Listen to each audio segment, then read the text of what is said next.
Back when I was a kid growing up, I loved watching Saturday morning cartoons. And like most guys my age, some of my favorite shows were Pokemon, Dragon Ball Z, and of course, Digimon. These shows all delivered a great combination of thrills and narrative, but what I didn't know at the time was that all three of these shows originally came from a faraway land known as Japan. And honestly, how was I supposed to know? The theme songs were in English. The voice actors spoke English. And everything was either censored or edited to the point so that it looked English. So what I'm trying to say here is that there were very few things in these shows that would make me think they were anything more than a byproduct of good old Uncle Sam. As I got older though, I learned about a thing called dubbing. Dubbing for the purpose of this video is when you take a show spoken in Japanese and make it more American. What? Said younger me. Why would I ever want a show to be dubbed? I've already got all these great American shows right over. Say what now? After learning that Pokemon was originally from Japan, the first thing I did was go onto YouTube and watch the Japanese intro for the show. And let me tell you, that was a bit of a culture shock. But all of this got me thinking, specifically how we can learn a lot about each of our cultures simply by watching the intros to our anime. No, I'm serious about this. Think about it for a moment. When some corporation makes an intro for an anime, they're going to show you stuff that they think you'll find appealing. That way, you'll actually sit down and watch the show. In America, a lot of our intros are characterized by yelling, and action, and explosions, but in Japan, it's quite a bit different. Stay a while, stranger, and let's take a look at the differences between Japanese and American anime intros, and let's see what they have to say about our respective cultures as a whole. Also, a quick heads up. All the things I'm about to say are purely my own opinion, so don't get your knickers in a twist, okay? If you've got beef with me, then be sure to tell me in the comments section below. In a mature and grammatically correct manner, please. We good? Great! On with the show! Based on my own personal research, it seems like Japanese intros, at least compared to their American counterparts, are a bit of a slow burn. What I mean by this is that it sometimes takes a while for their intros to get to the good stuff. You know, like punching. Maybe it's because Japanese kids are a bit more patient than ours, but for whatever reason, their intros seem to be more interested in world building and character introduction. Whether this is a good or a bad thing is subjective, but the idea of world building that I'm talking about is especially evident in the Japanese intro for the show Pocket Monsters, or Pokemon if you're not a weeb.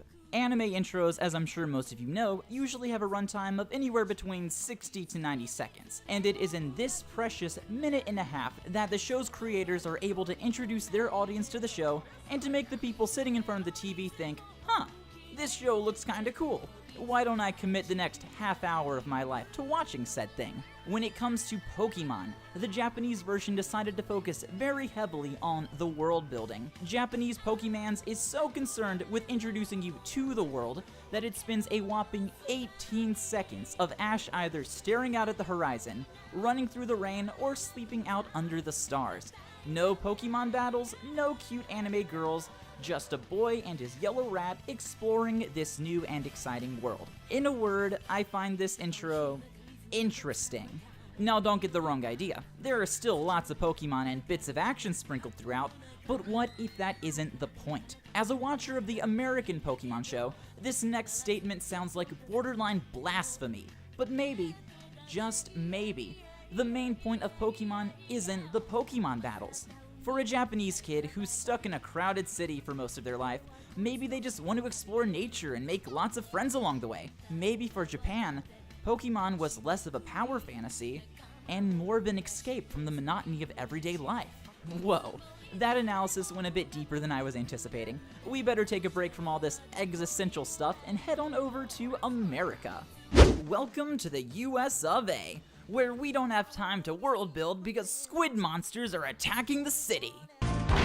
If the Japanese intro to Pokemon was about exploring a new world and forming relationships, then the American intro is a different beast entirely. Yes, there is still a lot of emphasis on friendship, but the main focus is on the individual and on his quest to become the very best. Let's think about it for a second. If you deconstruct this intro, it's all about Ash Ketchum wanting to catch every single Pokemon and rise to a level of skill that no one has ever been able to achieve. The story pivots from exploring a new world to being about a plucky underdog wanting to defy the odds and seize greatness. I think that American kids resonated with this new intro because our culture tends to emphasize personal greatness and achievement instead of strength through bonds and community, like Japan has been known to focus on. Whichever intro you prefer depends on your own personal taste, but I think it's pretty obvious which one of these has managed to remain culturally relevant even 2 decades after it first aired.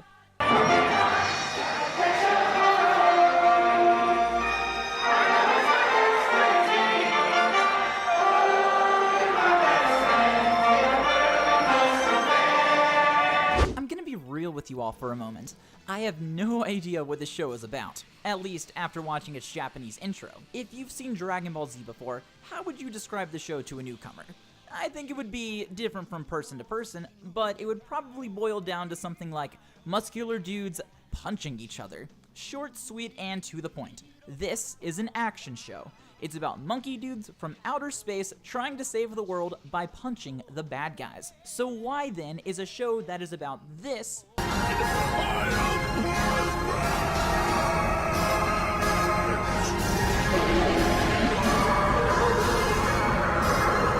do we have an intro that looks and sounds like this?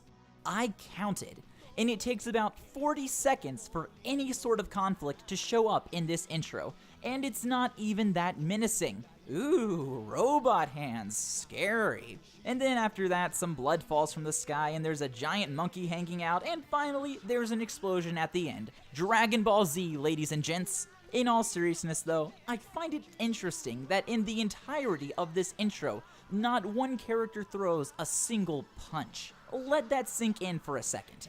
In a show like Dragon Ball Z, there is no violence to be found. Yeah, okay, the robot dude does curl his hand into a fist, which implies violence, and this kid here is getting chased by a dinosaur, so that's pretty violent, but I am genuinely confused on the direction that was decided on for this intro. Since Dragon Ball Z was already a successful manga series, maybe the creators felt they didn't need to re-establish the theme of their show, but at the end of the day, I was disappointed with this intro. It does a poor job of explaining what the show is about, and if I had seen this as a kid, I would have changed the channel to something a bit more interesting looking. Why don't we head on over to America again and see what they did with the Ball Z. Dragon Ball Z. Dragon, come get me. I might sound a bit biased here, but I absolutely adore this intro. It's nothing but muscular dudes punching each other for about 60 seconds straight. And it's awesome. Also, this kid turns into a monkey for some reason, which is kind of weird, but ooh, look, more punching, yeah! Even though I do like this intro quite a lot, I have to admit that it's still not without its flaws. I actually think Dragon Ball America has the exact opposite problem of its Japanese counterpart. There's so much action and so much stuff happening on screen that the audience is given no time to breathe. Even though the point of this show is to have Dude A punch Dude B, there's also a little bit more substance on the side. What about all the cool side characters? Is there anything special or unique about this world that we as the audience need to know about? Do people in this universe only communicate through grunting and yelling? Yes, DBZ Japan was slow, and dare I say, a bit boring. But by the end of it, you at least had some sort of grasp on who the characters were and what they were doing. DBZ America, on the other hand, while more entertaining, only lets the audience know that the show is about punching. Honestly, you just have to pick your poison here. Do you want to watch this weird hippie dude fly on his magical cloud, or would you like to see him beat up some random colored people? Either way, you're missing out on something. Have you ever noticed how the lyrics for Japanese anime songs don't actually make a lot of sense? Take Butterfly, for example, the intro song for the show Digimon.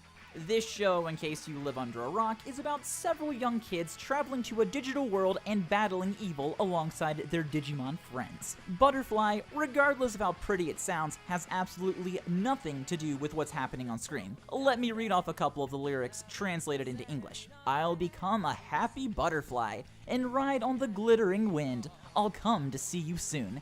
It's best to forget the unnecessary things. There's no more time to be fooling around. Now, it's been a while since I've seen the show, but I don't really remember any huge emphasis on butterflies throughout the series. To be fair though, a butterfly could refer to the metamorphosis that occurs when the Digimon digivolve, but that's still kind of a stretch. Also, what are these unnecessary things that they need to forget? Who is they that is doing the forgetting, and who exactly are these kids trying to visit? Their parents, some other Digimon, the old wizard guy? It's just not very clear. However, despite the vagueness of the lyrics, I absolutely love the song.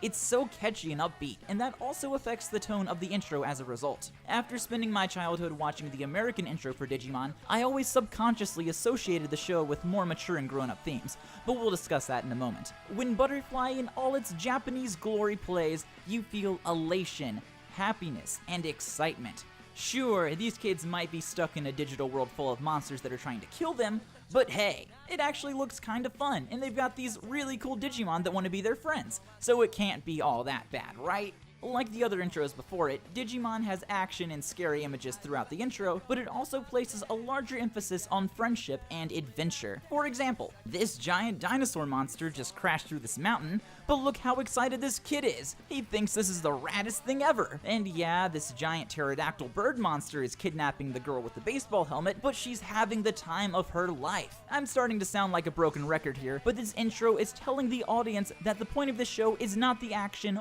or the violence, but the adventure these kids go on and the friends they make in the process. Japan seems to be a creature of habit. But hey, you could say the exact same thing about America. Speaking of the Stars and Stripes, Digimon USA immediately starts out with a more grounded and mature tone. The exact same beginning clip is played, but instead of sounding like this,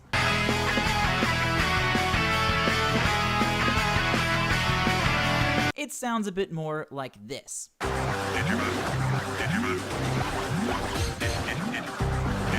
Although not exactly scary, the music is heavier and more intense. And for an American kid watching the show in the early 2000s, this music was associated with the word cool.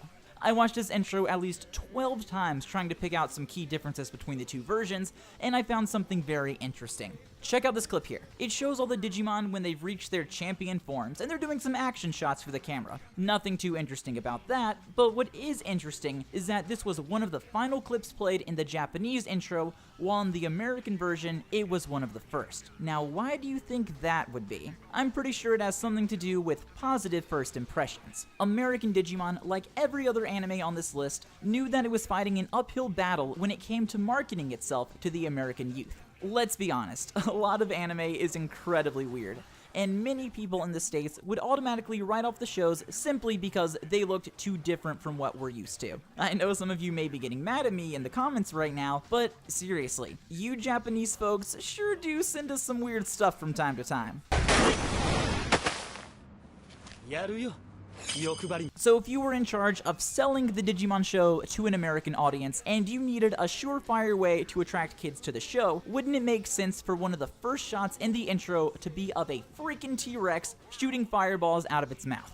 This is an example of sacrificing substance for style, and it was absolutely the right call. I don't think Americans are shallow, but I do think we have a different set of expectations from Japan, and things that Japanese people typically like might be a lot less appealing to us. For example, 8-year-old me probably would have been a bit bored if all he saw were a bunch of kids and their tiny Digimon huddled together in fear looking scared. But suddenly, when I see a giant cactus monster and a wolf that shoots laser beams, I'm hooked for life. American Digimon does not develop the characters as much, and it does not place as much emphasis on the world that these characters inhabit, but it is cool. And that's what matters here in the early 2000s. Also, the intro lyrics actually make sense, so that's a plus. Yes, it was only 2 or 3 lines repeated ad nauseum, but at least it had something to do with what was happening on screen. Change into digital champions to save the digital world. Short, sweet, and to the point. Your move, Japan. Yahoo!